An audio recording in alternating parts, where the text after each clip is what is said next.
Namaste. This is Maya Tiwari. For the last 35 years since surviving ovarian cancer, I have been teaching the global work of healing, health, self-peace.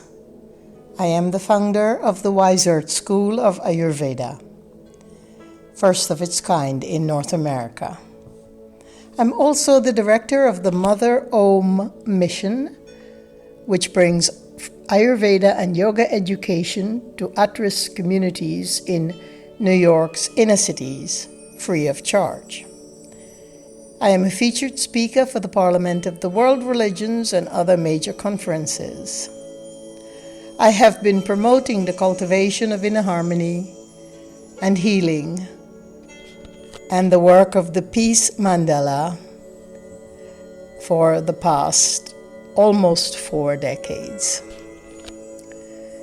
We are here today with my podcast, Women's Power to Heal Mother Earth. Today's episode is more about the questions we may be asking ourselves rather than the answers we are looking for.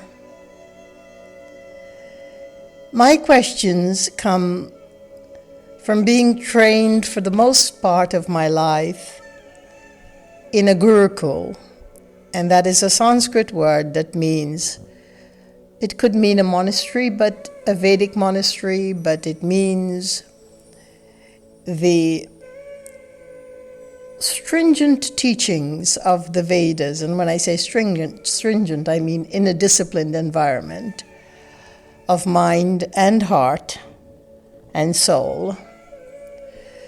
An ancient system of learning, Vedic learning, set up by the rishis or sages from time immemorial, that still exists in a handful of places in India.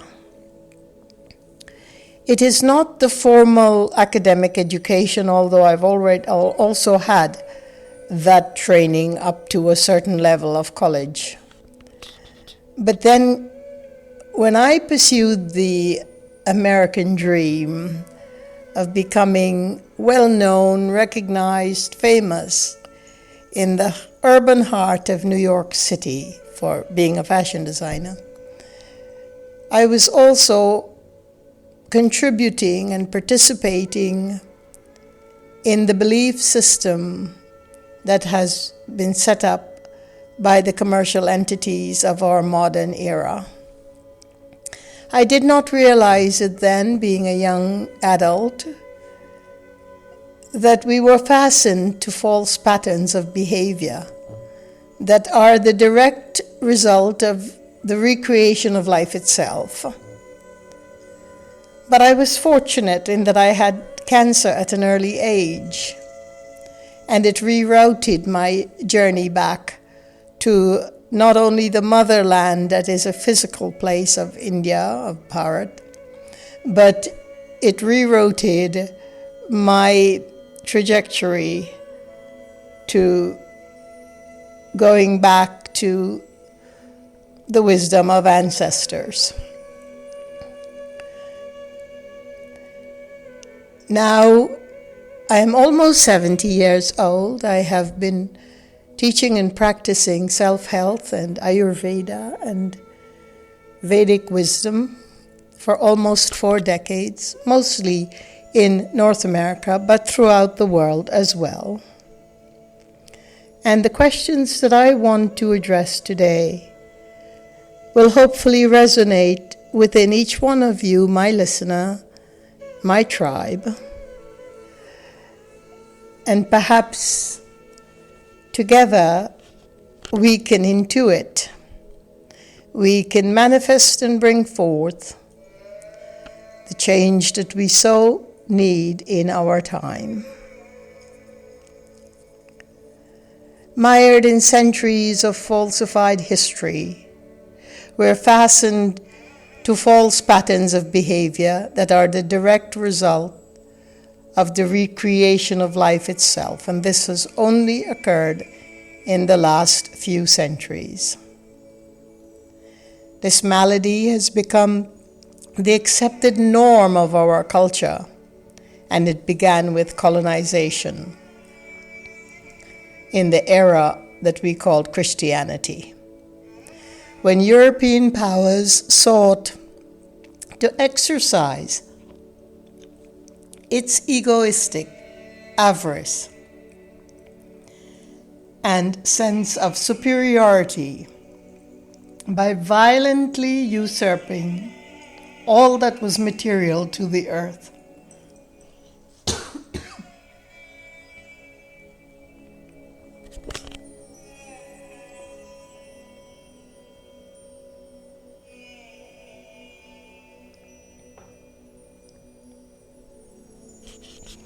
First off, they eradicated native superiority by violently usurping that which was the material wealth to earth and of earth.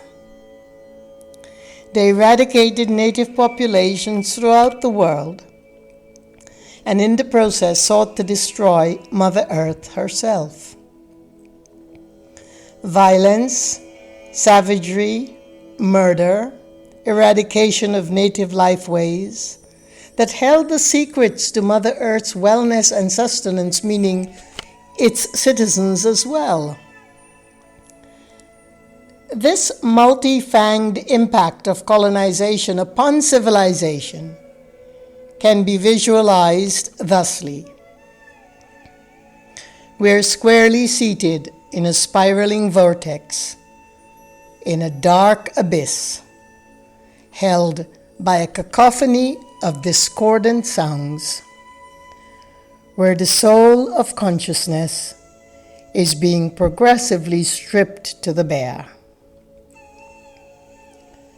The ominous stretching of colonization spiraled into endless numbers of vitiated cycles that have served to cloud, nullify, dull the potent human awareness.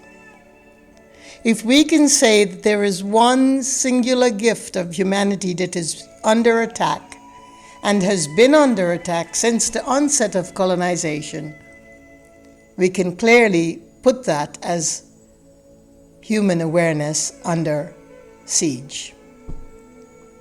Put another way, the devaluation of human awareness appears to be the goal of our present global culture. Now, I promised a set of questions, having made my statement. We have successfully converted life from being an alive, breathing, pranic, organic phenomenon to a mundane commodity that is being systemically commoditized and controlled.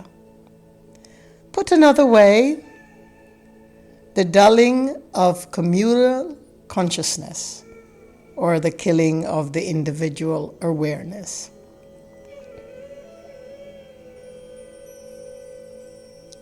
Who created the patriarchal, power-driven wars over territories and culture? Did you know that in the last 3 centuries our world has not been without a war, a global war, or a territorial war, or a communal war, or a cultural war, or the war of governments in particular? How did we create the lethal offsprings of war, which is chemical weaponry, that had been generated from the battlegrounds into nature herself, that noxious chemical poison that is introduced in the era of toxic agriculture, that included the farming and slaughtering processes of innocent animals, the pollution of our atmosphere, water, land, the bioengineering of Mother Nature's perfect seeds, the genetic manipulation of seeds, plants, animals, and the human person? Is this not the desanctification of human awareness? Are we not slackening the power of our own intuition, our greatest gift as human beings? And is this power being replaced by inert algorithms and theorems? How did we create the pseudo forms of health and healing? Well, with the eradication of native people, their culture, came the loss of native medicine wisdom, replaced just 2 centuries ago by chemical medicines based on allopathic principles, with its soaring health care costs, its imbalance of medical resources, the inefficiency of its own systems and its administration, the inconvenient medical experiences thereof, and not to mention the unintuitive trainings the doctors undertake to become prescribers of various drugs that enrich Big Pharma.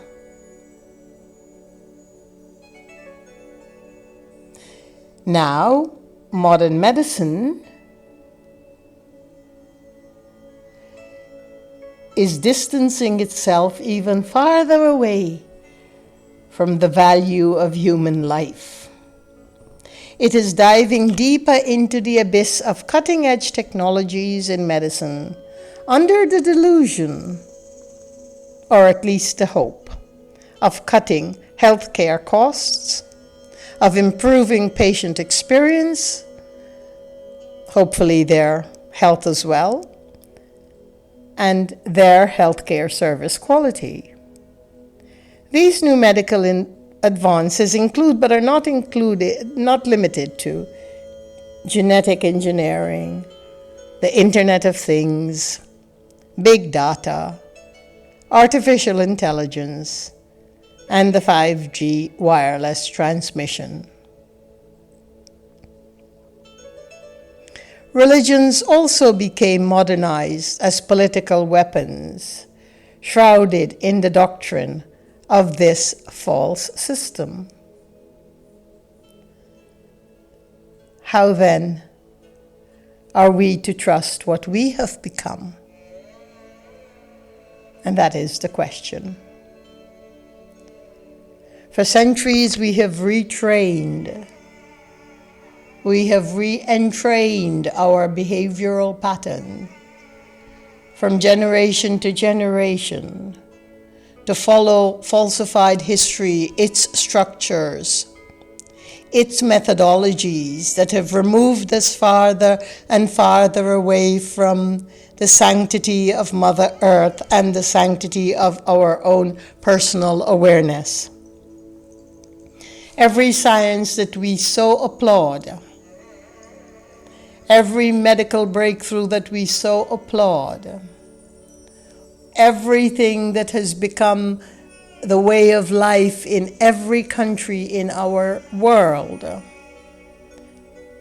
has been impacted and influenced heavily by a falsified history that has severed us from our own innate intelligence.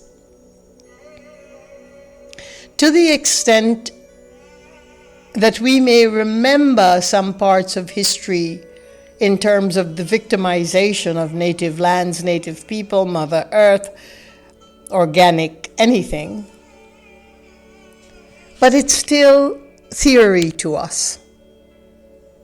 We still do not truly understand the impact of that quantum shift that severed part of our intelligence and sought to control that awareness. So we have been taught to disrespect, disregard, and marginalize the true gems of this earth. And that is the simple, the organic, the natural,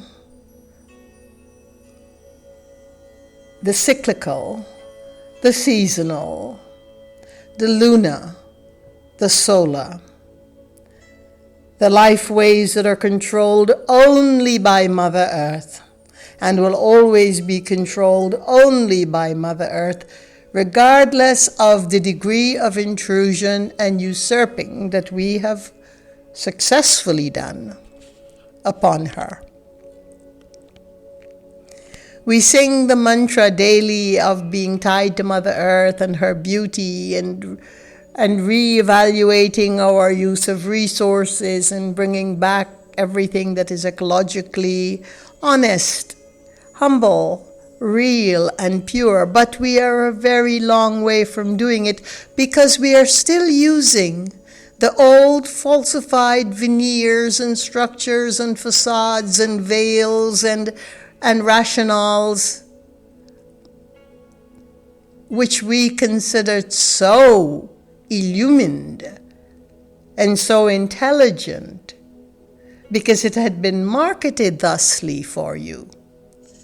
And so as we consider it, we can only look briefly, that little incredible glint and glimmer of truth that occasionally squeezes through the cracks of an occupied brain that is just spiraling in its own abyss of discordance. We've got to make that shift, don't we?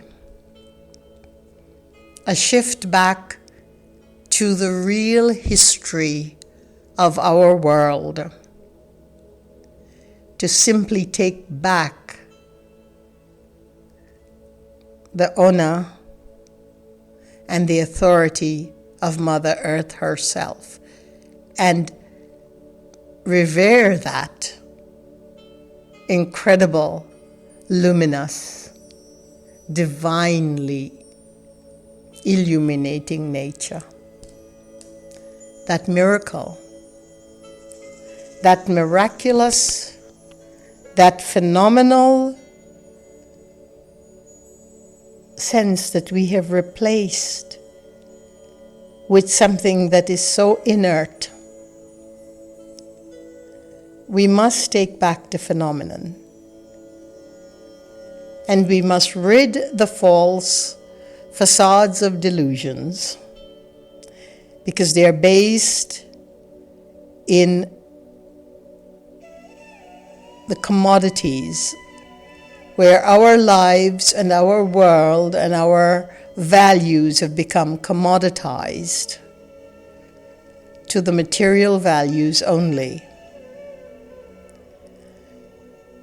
In losing track of our own personal awareness, we are losing our soul.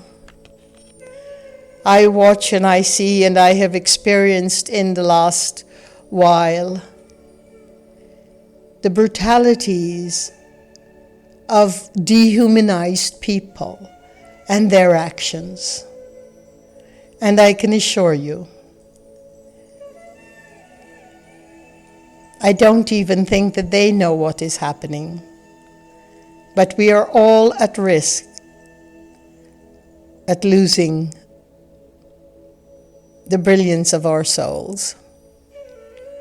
And this is not to scare anyone. This is simply my own personal observation.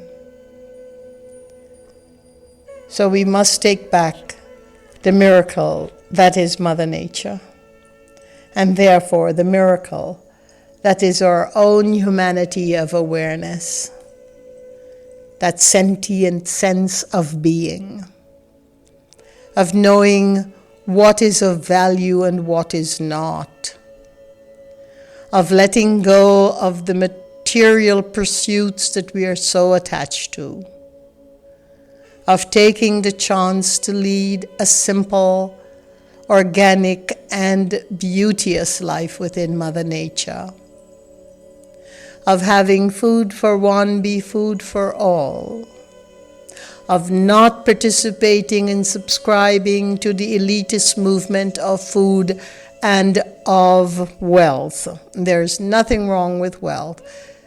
In the Vedic wisdom, we are told of the 4 purusharthas, or pursuits. That's part of human destiny, individual destinies. Some have more an investment in artha or wealth, and they come into wealth. Others of illumination of the soul and of the awareness of being conscious is called moksha. Others of the system of desire, kama. Many artists, but not all artists, are just in the region of kama. There's nothing wrong with desires. So basically,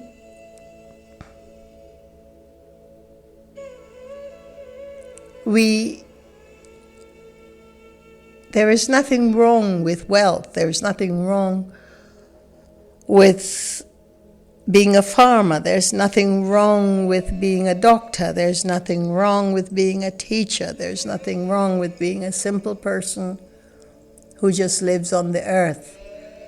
The difficulty here is what our awareness has become tethered to. What we have given up in terms of the oxygen and prana of our own living humanity, and what we must reclaim. And each one of us will reclaim it differently depending on which purushartha we are born into karmically, and that is fine. We've always had a division of wealth in every yuga, every term, every era, on every epoch of life. And so, that is not the problem. The problem is having a homogenized, androgynous sense that material commodity is our star quest. It is not. It is not. Our quest, really, for each one of us, regardless of our karma, is that of awareness. To reach the full potential of human awareness is what is called divine, which is God, which is goddess, which is any word you put to it. So, in my series of examples are the questions themselves. And I hope we can look at them and bring our own thought process through our own awareness to an understanding that belongs to our awareness. Peace be your journey, and blessings. Thank you for listening.